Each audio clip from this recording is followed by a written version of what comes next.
actually, by show of hands, how many people here are actually familiar with me? All right, great. Allow me to reintroduce myself.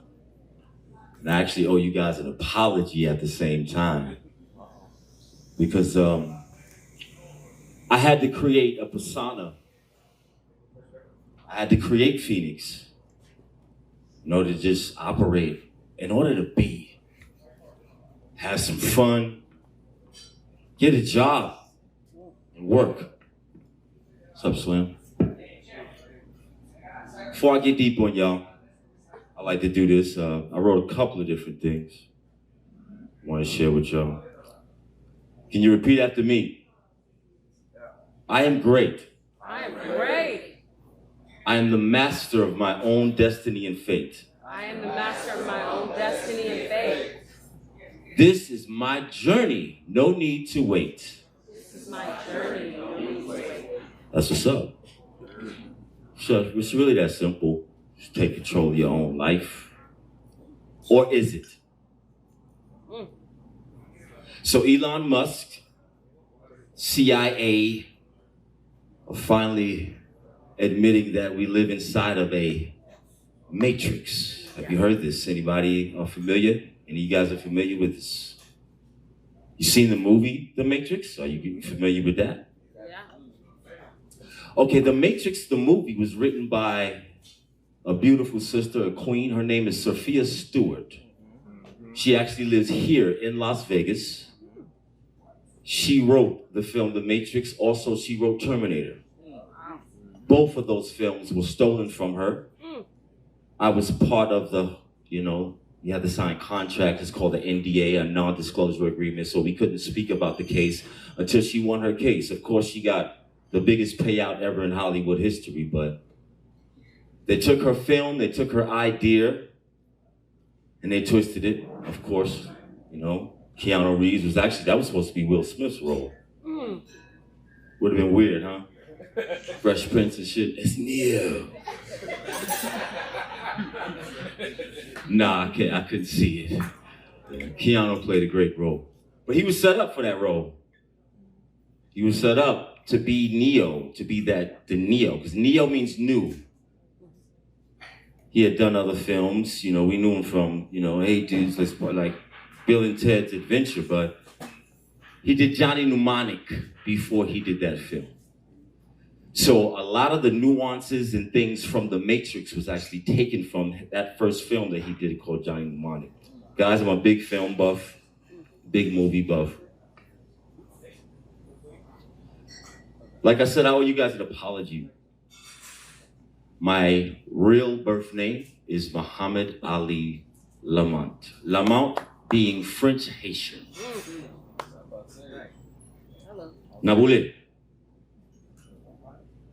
Both of my parents were part of the Black Panther Party, as well as my dad was part of the Nation of Islam.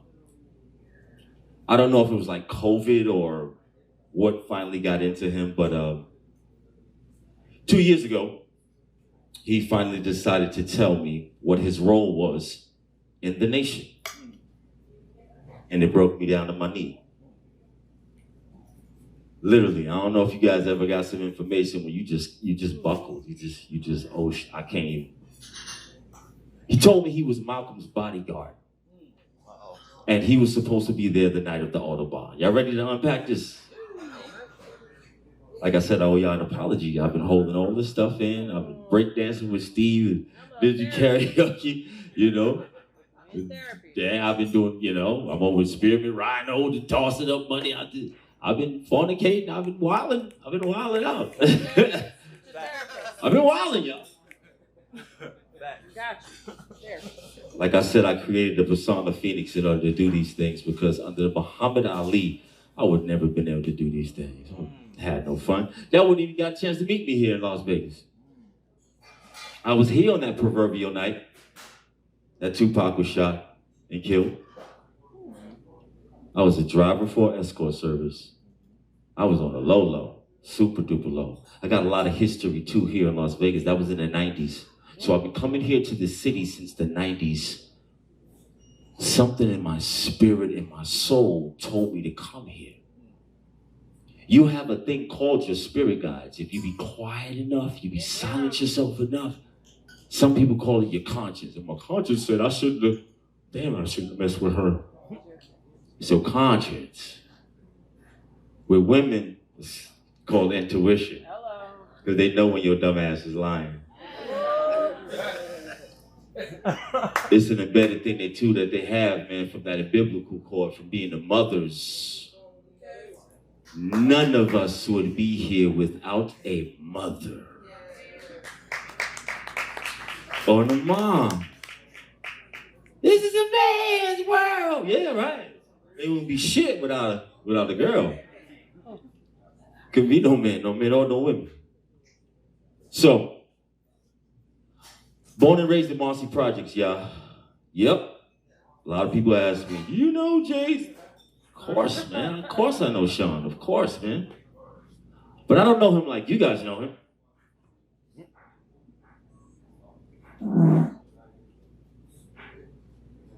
I know him from knocking his brother out. Finding out that's the first man that I couldn't even knock out because Earl was like so tall. That's the same brother that he talks about shooting in his early music. I knocked him out. And it wasn't even for me. At a certain point, when crack just ravaged our neighborhoods, all of my friends decided to become dealers. And either you was a user at the time or a dealer. That's the neighborhood. That's where I come from. A lot of you may have come from that too. You might. We here to be real, right? Pull back the veil, tell some things. Our stories, our testimonies, how we got to be who we are today. Nah. Oh, come on, y'all. Let's keep it a trill. Let's keep it 1,000. Let's keep it a fucking buck. Let's keep it a buck, man. A lot of these motivational speakers, they get up here and they pump smoke up your ass. And they charge you a fee.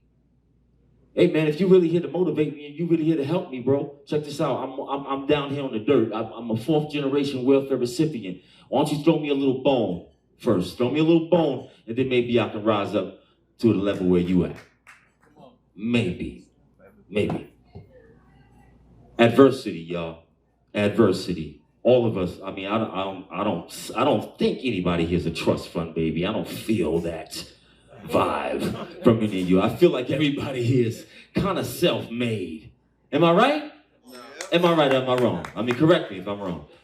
Because I've been wrong many times in my life. And I don't believe in taking L's in the sense of losses. If you're going to take an L, take it in the sense of a lesson. Turn that L, that not a loss, that's a lesson. You pay for lessons. You pay for school. School costs. Your mom's got to put clothes on your back. I mean, you got to get your phonics book, your little binder. Remember that? Remember we had lunch boxes when we used to go to school? It all costs money. It pays. It pays to get those L's. Those lessons. So, 14 years old. My dad finally came home from prison. I tell people a lot, I've been going to jail since I was 3. And they don't understand it. They don't get it. Like, what do you mean? I'm like, yeah, I've been going to jail to visit my father in various prisons since I was 3 years old. Dan, he was actually part of the Attica riots. I don't know if you guys are familiar with that. My father was one of the organizers of the Attica riots. And they were rioting in the prison because they was treating prisoners worse than slaves. So my father was a freedom fighter outside when he was so-called free, and when they thought they bound him, he was still fighting. So when you talk about or think about Afeni Shakur, that's my auntie. When you talk about or you mention Sister Betty Shabazz, that's like auntie to me. Like just how I just sit right next to her this close in the meetings. And I was a little kid raised in the revolution, y'all. Like seriously, around greats. Like my next book, I have several of them, we're gonna get to that. It's called On the Shoulders of Giants. I was literally raised on the shoulders of giants. Heavy, heavy, heavy, heavy, heavy, super, super duper heavy footsteps to walk in. You have no idea. I ran away from it most of my life. I was born into it, but I was just like, yo, I can't. Like, man, I just want to break dance and just write graffiti and rap and have fun. No, people are dying. The struggle still continues. So my dad busted my skull cap back. Told me some things, y'all, and I had to study. We have the Google now. I Googled him. I'm like, Pop, you saying some shit. Like, I'm gonna Google you. And man, it's like the deeper I went down the rabbit hole, I'm like, whoa, come to find out our family weren't even part of the slave trade. That's why I never resonated with slavery. Oh shit, we had indentured servants. That's another lie and a conception that they tell y'all, you know? So that's why this new so-called what reparations that they finally gonna give y'all Negroes? What you waiting for? You waiting for that? How many of y'all waiting for the reparation? How many of y'all? Okay. If you do get that, if you finally do get your version of 40 acres, you waiting for that, man? Okay. All right. Because in order to get that, you're going to have to prove that your genealogy, that your family were actually part of the slave trade, that you didn't come here, after slavery was abolished. So it's going to be a debacle. It's going to be crazy in our community. So please, everybody, prep yourselves for this.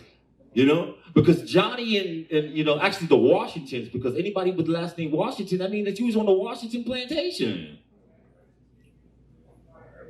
If you was on the Jefferson plantation, Thomas Jefferson, you one of his Negroes. A lot of us came here, okay, for instance, my daughter's mom, she came here in a freight. Literally, y'all. Shit's real in this world. She came here in a freighter. These people paid, they wanted to leave their situation in Santo Domingo so bad. They put them on a freighter, meaning we gonna put you on the water. We can't unlock this freight until you reach your destination. So take everything that you think you're gonna need with you. We wanna talk about adversity. I ain't gonna make this shit pretty up here. You're not pretty. What pretty, ain't that sweet? I love this restaurant. This is beautiful. This is real elegant. It was a journey to get here. A journey. Like I said, while Jay-Z was selling crack in our community, my sister was smoking it with his mother. Yeah, before I punched his brother in the face and knocked him out for stealing crack from my homeboys, that was embarrassing to me too. I was like, oh, so he stole y'all crack, but y'all not even gangster enough to go back and get it from him, so they come to get Muhammad.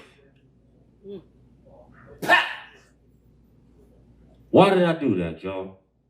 I was mad at him. I was mad at my community. I was mad. I was angry at my situation. Many times I woke up, no food in the belly, eating eggs for breakfast, lunch, and dinner. What the hell what if they didn't make top ramen, guys? What if top ramen wasn't created? A lot of us wouldn't have been eating in these communities. We would have eaten. You have no idea how embarrassed I was with the free cheese program. Remember the government cheese? Y'all remember that?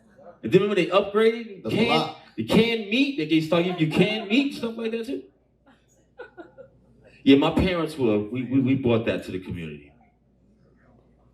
And we actually served it, we gave it out at a place called the Paul Robeson Community Center. At the time, I couldn't grasp everything that was going on. I didn't even know who Paul Robeson was. Find out. I'm not going to tell you everything. Find out who Paul Robeson was. He was a great man. Find out who he was. So while my parents would be giving out the free meals and the free food, I had to find out they were also on the organizing board to create Meals on Wheels.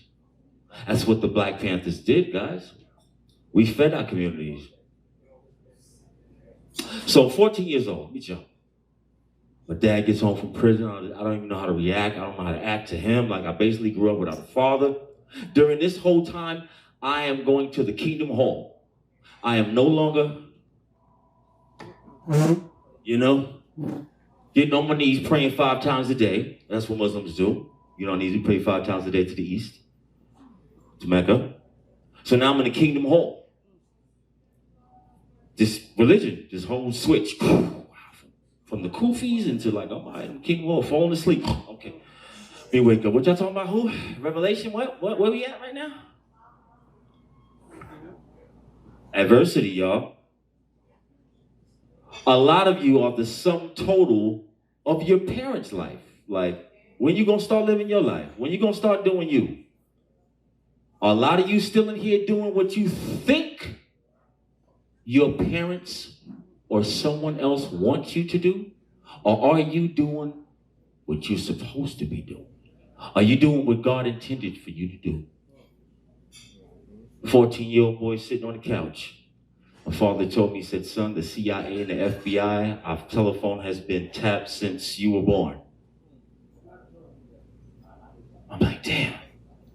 So I was pretty much programmed, like while school was trying to program me, because school doesn't do one thing. They don't teach you how to learn.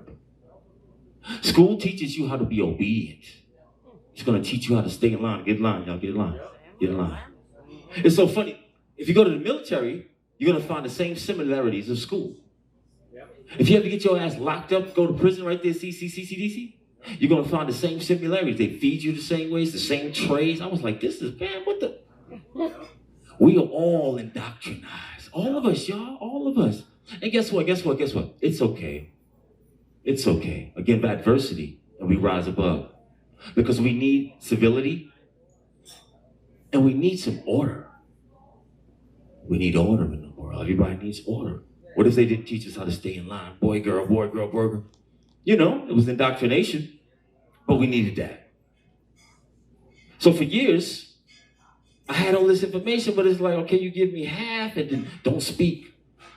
So finally, like the gag order basically has been lifted, and I can share my story with my friends and my loved ones and people who I really care about. Let me start unpacking this here so I won't take up too much of your time. Yes, sir. Because when I started, I just couldn't stop. I couldn't stop. It was so much to say. It was so much history. There's so many things that I thought I knew that I didn't know. Not even only about my own family.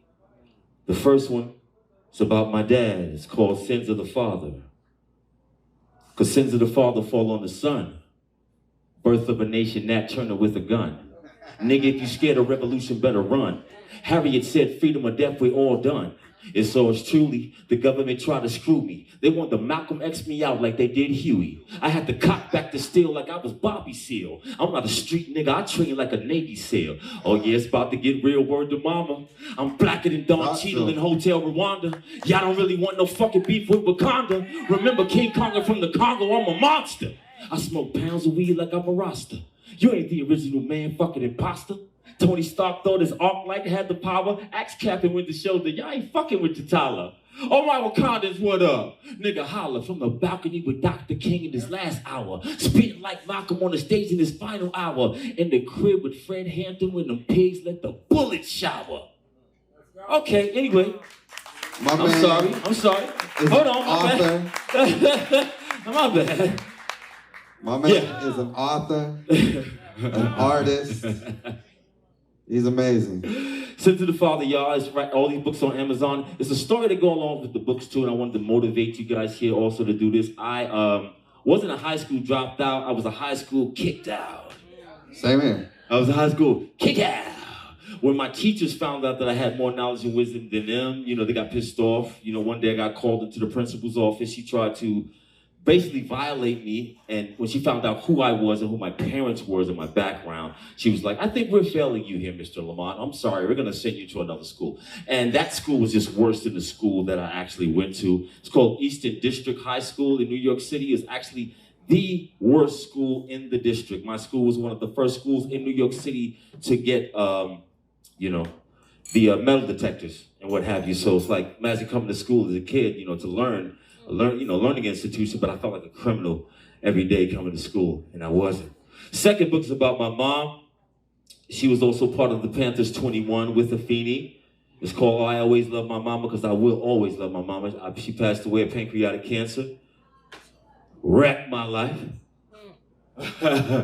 Wow, super damaged. Third one, y'all, is called Revolution Televised, because the revolution was actually televised. This book, this one scared me a little bit because I kind of went deeper than the first two books. The first two books are about my family and my genealogy, but this one, I wanted to go deeper into what's really going on in the entertainment industry. So I go back all the way to Sambo and the minstrel times, and I break all of that down. I break down Hollywood, what Hollywood actually is. The Hollywood itself is the wood that's made from a witch's wand, and it gets deep. And also in here is actual physical documents of the search to find, seek, and destroy the Black Messiah.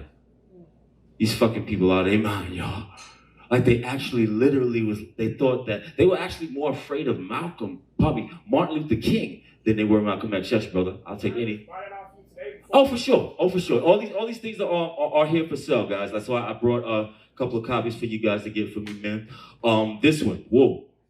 Moral exemplum, so kind of thick. It's 100 keywords. It's a life hacker's journey. I have a book series that I'm doing for life hackers if you want to hack into your life, because you got to like I said, so many different influences since you were born, the food that you eat, the genealogy have created the person that you are today. You might be wanting to overcome certain things. You don't know why. Hey man, hack into your life. It's 100 positive quotes in this one. This one I'm super duper proud of. My first novel that I wrote, sci-fi novel, was super duper sci-fi head. I put a little twist on it. I'm also an ordained minister, so I can do a tap dance to the Bible.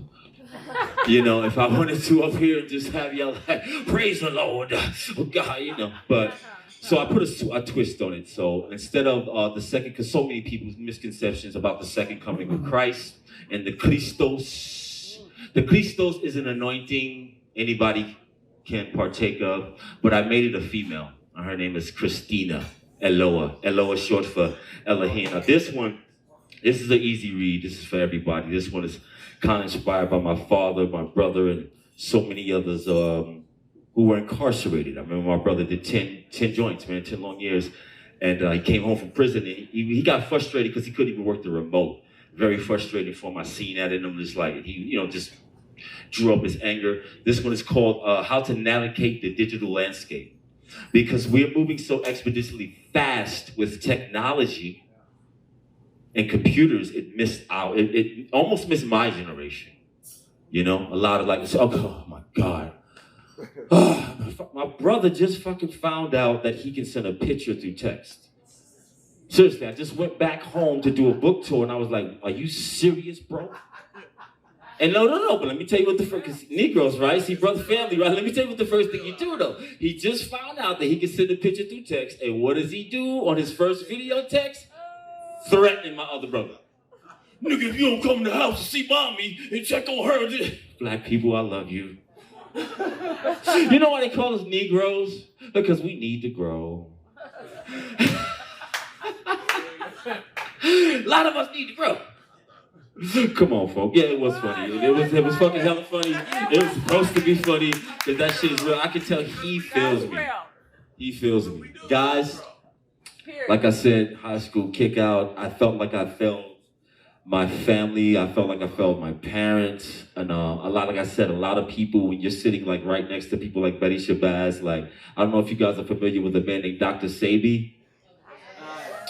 You wouldn't be familiar with him if it wasn't for my father and my mother. Period. When he was arrested in New York City, my father jumped up out the bed and said, we must save that man. My mother put up her brownstone house to get him out of prison.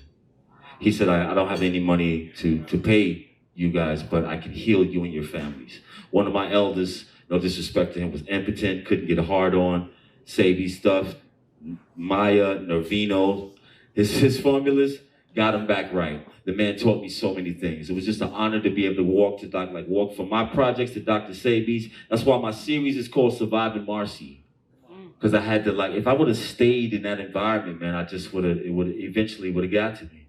You know, I got to give a shout out to people like Herbie Lovebug, who I just almost lived at his house. If you're not familiar with Herbie Lovebug, he's the producer of Salt Pepper, Dana Dane, acts like that. I'm also a dance choreographer. I did that for many years of my life. Did dance choreography for Salt Pepper, Kid and Play, Kwame, Heavy D. That was my first video I did, EPMD, and many others. From there, got into the music industry myself.